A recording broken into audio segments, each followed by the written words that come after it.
শীত মানেই কিন্তু আমরা নানান সবজি খেয়েই থাকি, আর তার মধ্যে অন্যতম হচ্ছে এই বাঁধাকপি সবজিটি।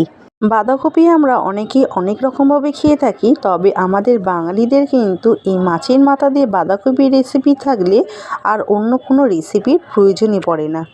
প্রথমে কড়াইয়ের মধ্যে তেল গরম করে তাতে নুন হলুদ অ্যাড করে আগে থেকে বেছে ধুয়ে রাখা মাছের মাথাগুলো দিয়ে একে একে এপিঠ ওপিঠ লাল লাল করে ভেজে তুলে নেব।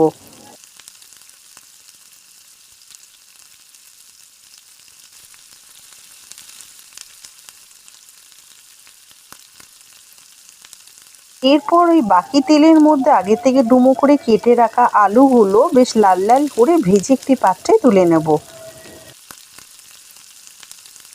এরপর ওই কড়াইয়ে বাকি তেলের মধ্যে ফোড়নে দেবো গোটা জিরে, তেজপাতা, শুকনো লঙ্কা একটু ভেজে নিয়ে আগে থেকে কুচি করে কেটে রাখা পেঁয়াজ দিয়ে খুব ভালো করে ভেজে নেব। ভেজে নেওয়া হয়ে গেলে কুচনো টমেটো দিয়ে আবারও কিছুক্ষণ ভেজে নেব যতক্ষণ টমেটোটা নরম না হচ্ছে। এরপর স্বাদ মতো নুন, আদা রসুন বাটা দিয়ে ভালো করে কষিয়ে নেব।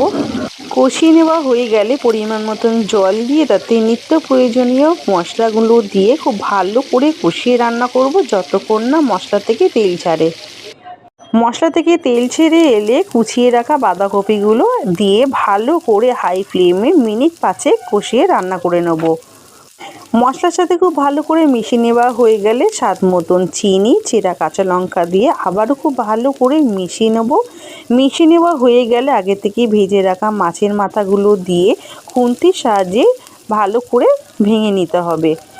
ভাঙা মাছের মাথাগুলো সমস্ত মশলা ও বাঁধাকপির সাথে খুব ভালো করে মিশিয়ে নেব।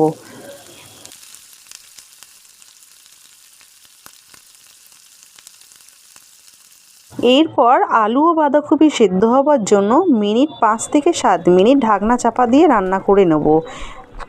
এখানে বাঁধাকপি থেকে যে জলটি বেরিয়েছে এই জলটি দিয়ে কিন্তু পুরো রান্নাটাই করে নেব।